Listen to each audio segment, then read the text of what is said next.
It's good to be alive, good to be alive. Yeah, it's good to be alive, and we all want to see you thrive. Hang on for the ride. This is Paul Vibes, bringing you a spiritual flow and information that can remedy the soul. A man for the people, message in a bottle, but he threw it in a podcast. Now it's full throttle. Life is never hollow, but if you ever feel twisted or need to be lifted, yo, my man is gifted.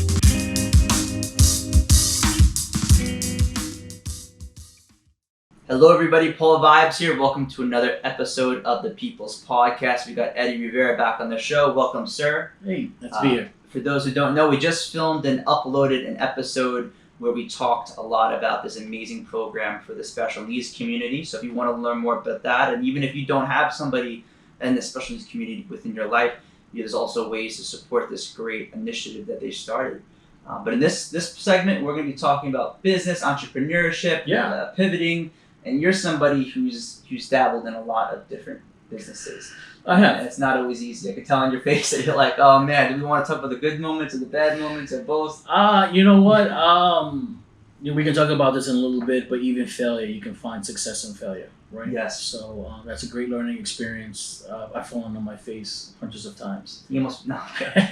But speaking of failure, you see right now, unfortunately, with COVID, it's bringing out the best and the worst, right? You're seeing people, like you said, learning how to adapt and pivot, and then you see people rolling over. Oh, it's unfortunate. You have a lot of gyms right now that are suffering. I own New York Fitness and Boxing in East Northport, New York. We've been there since 2014, and we've been servicing the community for, even prior to that under a different name in the Northport area. But we probably seen about 3,000 or 4,000 neighbors come through in and out of our doors. But these days, because of COVID-19, we are forced to close our doors, and we will continue to comply until we're told otherwise. But in the meantime, we need to figure out another way to pay the bills, and I think this is what this is all about. And that's kind of like the way of the entrepreneur. You can't expect to be. There's a lot of people watching my podcast who they might be into spirituality and wellness, but they like to start their own businesses. They like to do their own things, and you've been somebody that is obviously. I think everybody who's an entrepreneur is going to experience failure, right? Yeah, I mean, look. Prior to, I was on Wall Street for about 25 years. I was the head of some major departments under the second largest German bank in the world. If you know anything about banking, you know who that corporation is. But I started to stay healthy by boxing, and so that was how I decided to keep my weight down and made me feel fantastic. And I decided that I was going to open up my own boxing gym because I wanted my own rules. And not only that, but I had a very good friend, Bill Ryder, who I believe to be is one of the best trainers, at least in this type of business line. So we opened up a gym, and we continued to rock and roll. I was just talking to Paul that the gym just started to make a decent revenue somewhere around the 5-year mark. So it's very unfortunate to see COVID-19 take us down, but you need to be able to pivot. You spoke about pivoting. You need to figure out a way out, right? Unfortunately, most gyms are realizing that although they're trying to pivot and they're trying to use Zoom and other platforms to help them preach their gospel, their fitness gospel, we're becoming a dime a dozen, right? So. In my particular case, listening to my daughter who has special needs, I decided that we were going to focus on this niche market. And so that's exactly what we did. I put together an entire program, and we thought it out. By the way, it's not something that you just, tomorrow it goes into play. You need to put plenty of thought behind it. So if we're talking about entrepreneurship and your idea is to put a particular service or product out, you have to do your homework first, right? So when doing your homework, it's important for you to produce what they call a business plan. And without that business plan, the business plan is going to talk about a number of things. It's going to talk about your product, it's going to talk about your service. That's all good and dandy. But it's also going to talk about the risk associated with that business, right? And you have to be very truthful when you're answering some of those questions. A business plan you can pick up on the internet, do a quick research. I think they're all great. Even your lender, if you're looking to borrow money to start your business, will help you with that, right? A Small Business Bureau will help you as well.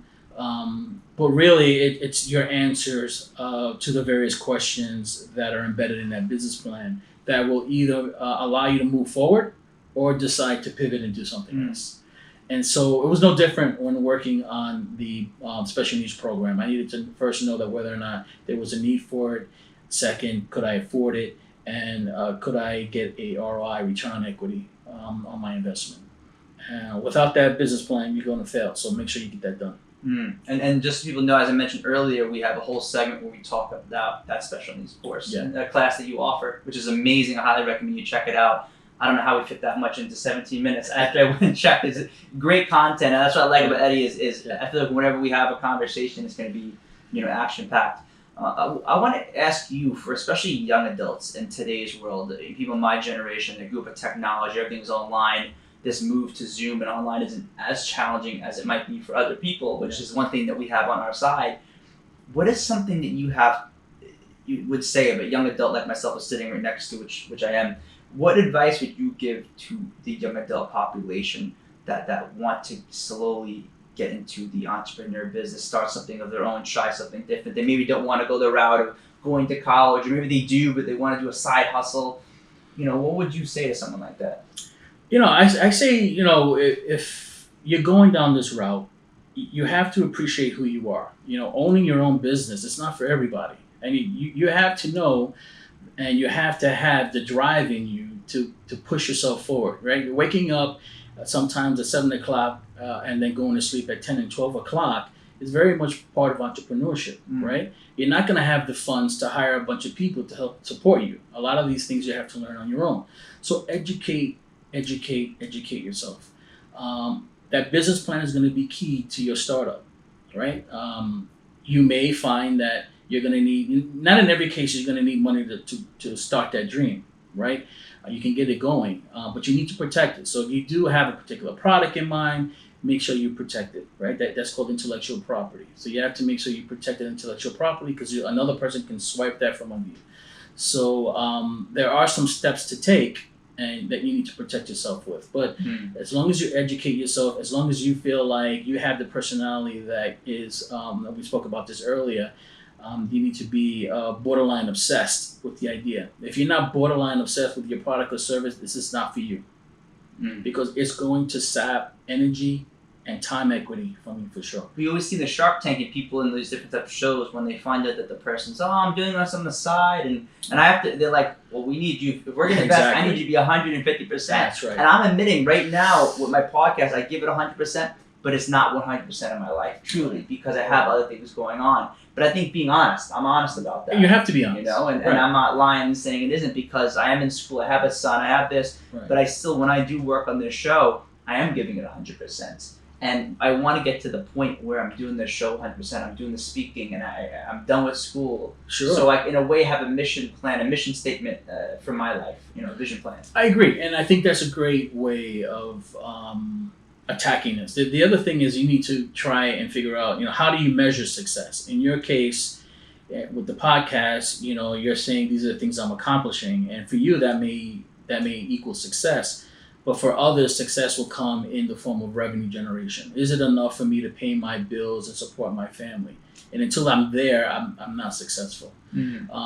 If you're coming from a different perspective and you feel like your product or service is helping other individuals, and okay, so you're not making millions, still you're helping individuals, you're helping the community, you can measure success in that way as well. Definitely. So you need to appreciate, what does success mean for you? And I gotta say, I get so much happiness, even before the podcast, reaching out to someone like yourself, the exchange, people reaching out to me, hey, I got a guest for you, they're doing something cool. And it's positive. I don't want to just have anybody on here talking about their business and service. That's easy. Sure. I want someone with a story. And you've got a lot of cool stories. You have a lot of good reasons behind the things that you do. And I have to say, on a positive note, to share with you, it's almost a year. This November coming up, it'll be almost a year since the podcast. And I'm finally getting to the stage now where people are calling up, hey, can I sponsor an episode? Can I awesome. come on and donate to be on it? Or can I come on? And I had someone who makes custom bears. They made me a bear and they came on the show. So there's so many energy exchanges. And just as you mentioned in the other episode we did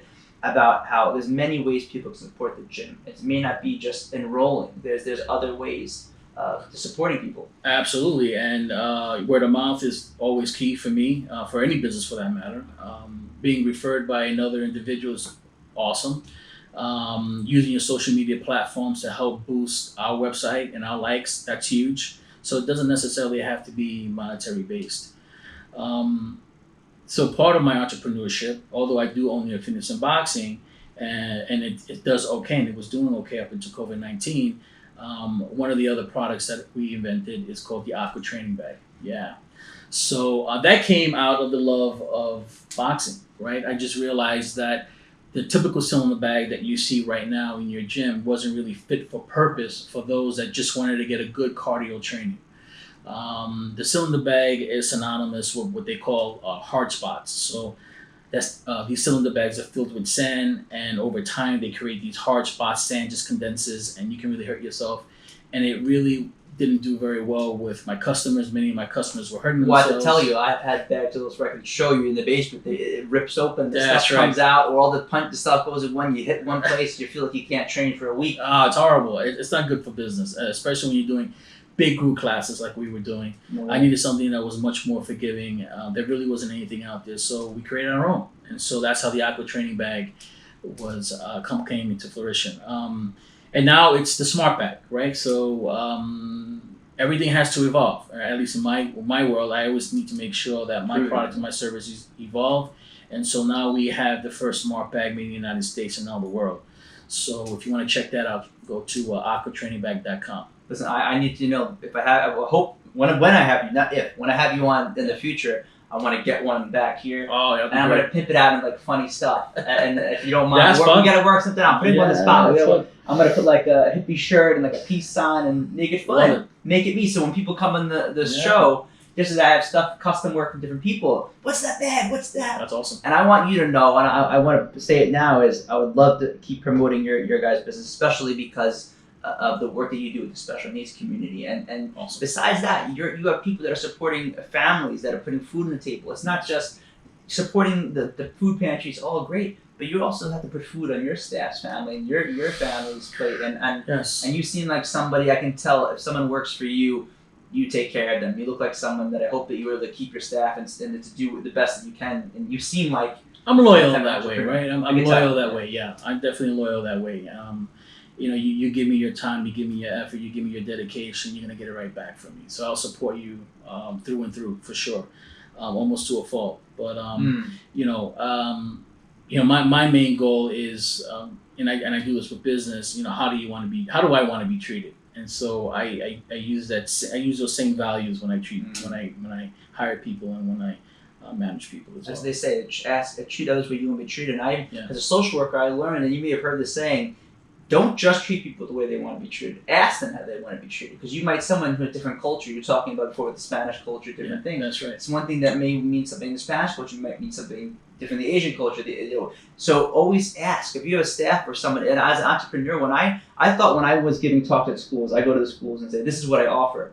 And then I learned, what are the needs in your schools? What are the stuff that you're dealing with in this school? They might be dealing with something totally different. But I can still give a talk on that subject. Rather, if I came in, this is what I offer, and they may not want that. That's a good segue, right? So that's a good segue back into the Aqua Training Bag. So I could have created any bag, but Exactly. I really needed to know what people wanted to see. What was the big need? And there were a number of things. One, people that were sick and tired of paying another $150 just to ship a typical cylinder heavy bag. So it was very costly. So I made sure that when the bag is delivered to you, the bag is delivered to you empty, right? So you cut the cost to almost about 80%. Wow, that's just smart. there. And then you wanted to make sure, one of the other big needs there was you wanted to make sure that it felt like you were hitting the human body. So I needed to, basically do a lot of research and locate the type of skin that would help produce that type of an experience. Realistic experience. So we did that as well. We wanted it to be portable. So, because we were getting feedback saying, hey, I would love to be able to move my bag around. I can't do that with this heavy bag. So you can drain it very quickly and then fill it up very quickly, which is really cool as well. Smart. And people know you guys. People know you as the business that started. I went up to my brother before you came on. I was like, this guy coming on, he does this, he does that. Yeah. He's created the heavy punching bag. That's right. Oh, is it the aqua bag? I'm like, yeah. And that's so cool that I have you on, and I think that people watching this probably, some people might even have one there in their house. Yeah, I mean, if you're into boxing or mixed martial arts, you probably saw some of your superheroes training on them. I mean, they're all training on them. Go online, go to YouTube, see Canelo, see Mike Tyson very recently on the bags training, Gennady Golovkin, Anderson Silva, and you name them, they're all on the bags. Just for fun, just for people who like hearing about the stars, can you list off some of the cool people in your entrepreneur, but especially during your with the business with the bag, the cool fighters and people you've met that people might know? Yeah, Anderson Silva, he was really cool to meet. I also met Sugar Ray Leonard in passing. That was really cool. Wow. I came very close to meeting Roberto Duran. He was probably one of my favorite fighters in the world. Unfortunately, he didn't notice me. I'll try again. Now we will. I'll try again. Of course, there are other fighters, A fighters, B fighters, and even Olympians that I work very closely with as well, up and coming Olympians. You met me. I trained a little bit. That's right. Martial arts to me, and boxing, and it's I think it's the most natural sport, and I think so for the human body. I think that we've been wrestling and fighting and since the beginning of time. Man. Yeah, I agree. Yeah, it's very natural. Look, what we offer is an experience of cardio training. We're not trying to produce the next Mike Tyson. That's not what we do at my gym, New Fitness in Boxing. However, the bag itself definitely creating championships. And in fact, tune in. You're gonna see Mike Tyson fighting Roy Jones Jr. Both train on the Aqua training bag. Wow, that's cool. You're here first. That's right. Very cool. Where can people? I'm sure just by typing. Where do you recommend them getting the bags? Yeah, you go right to our website, aquatrainingbag.com. Pick it up. Want to save some money? Type in ER10. You'll get 15% off. So wow, perfect. Compliments of Paul Vibes. Paul Vibes. Before we close, I want to have you on again. I feel like there's a lot we can dive into. I feel like you're someone who has years of experience, and I really respect you and the things you've done. I feel grateful just to kind of learn from you, and I appreciate that. But what is something you want to leave the viewers, whether entrepreneur, whether just maybe somebody with special needs? As you know, I have a lot of connections in the special needs community. What is something you want to leave people with that might be going through financial challenges, business challenges right now, or just having everyday challenges? Don't give up, right? You have a dream. Don't let anybody tell you otherwise, unless, of course, you've done your business plan and it makes sense to give up. But otherwise, that's part of the plan. That's part of the plan. You got to be smart. Think things through. It's okay to be that guy who is all about getting things done, but if you want to plan for success, you have to ensure you follow the process, and you have to also trust the process. That's the other thing. Don't be afraid to fail. That's the other thing, right? You're gonna fall on your butt. I know I did. It's gonna take some time, and you learn from those experiences, right? So a lot of people say, I failed. No, you didn't fail. You learned something, and you learn from that, and you pivot away from that, and you make adjustments, and you move on until you need to get to where you need to be. And then the other thing is don't expect to do everything on your own, right? Reach out to individuals that have a particular skill set that you think you can leverage, or a certain insight. Feel free to absorb a lot of that knowledge and pick and choose what you want. But at the end of the day, it's hard to do this on your own. It really is. A lot of people like to go into a business saying, I want to own 100% of the business. Not realistic. That's not realistic for a number of reasons, unless, of course, you have the ability to not only manage the play and manage the operations, deal with all the strategic planning, and also fund the program. So if you have the ability to do all those things, and God bless you, most people can't. So it's okay to give up a little bit of that equity so that you have someone else on your side to help you push your program forward. When you just said, it reminds me of the saying, never be the smartest person in the room. Always surround yourself with people that may not know everything, but know specialized in those areas. Yeah, and know your strengths and your weaknesses. And that's a real difficult decision. A difficult task for most people, right? To recognize where their strengths are and where their weaknesses are. and where those weaknesses are, you fill those gaps. Find folks to help you fill those gaps. You mentioned earlier that I'm open to learning and feedback, and I don't think I would be that way if I didn't grow up with a learning disability. Because if I wanted to succeed in my classes, and maybe you felt this with your daughter, if I wanted to succeed in my classes, I needed to ask for help. I needed to seek tutoring. I wasn't going to get through everything if I just said, "Oh, I got it. I don't need help." Right. And I'm lucky because I take that on me nowadays. This room, the first week I decided to have the podcast, I started to call the feng shui master, get the table made, and that's how you do it. You know, if I did this all by myself, I would still be working on it. You know. You know what? And I'm glad you mentioned that because it takes an element of courage as well, right? You got to put yourself out there, right? Definitely. And you can't be afraid to fail. Learn from those failures. That's it. It's a learning experience. You learn more when you're those challenges when then everything's going great, right? Yeah. You have to pivot more and dig deep. Well, I'm glad you mentioned that. A lot of people, they see the aqua bag, they see it doing very well, and some of the other business lines I manage, they don't realize the level of work that went behind putting the product out like that, right? The partnerships that you have to put together. The legal agreements. There's a lot behind the scenes that most people don't see. And when I had you come up here, we started talking, I was in a way, and don't take this wrong, I was more excited to hear about your failures because you're right from the outside, aquabag, gym, that, and I'm like, that's what people are used to. The news, they post that this is positive, this, but I want to learn from the stuff that, like, listen, the self-doubt, the moments where you failed, you fell on your ass, those moments. Absolutely, and I've had those moments, right? And you're going to go into a nice big cry fest, and I'm not afraid to say I've had some of those moments. But you once you get that clarity, once you let it all out, and you cleanse yourself, and all that negative toxic energy leaves you, it's time to regroup and get back up, and that's what it takes courage, and you need to be a fighter to do that. And if you have those values instilled in you, you can get it done. Listen, on that note, I appreciate you adapting, pivoting, and overcoming the challenges of COVID. Thanks. And I appreciate you coming on. I want to say to the viewers, definitely check out our other segment where we talk more about the special needs class that he's offering through his gym. But also, if you want us to talk about down the road about different subjects and have a dialogue and have different conversations, comment, reach out, and be sure to follow his social media page. I'm going to start putting, especially for the next few months, if it's okay, putting your guys' business on my newsletter, of course. Promoting you guys. Maybe down the road we have a little affiliation. We'll never know. You never know.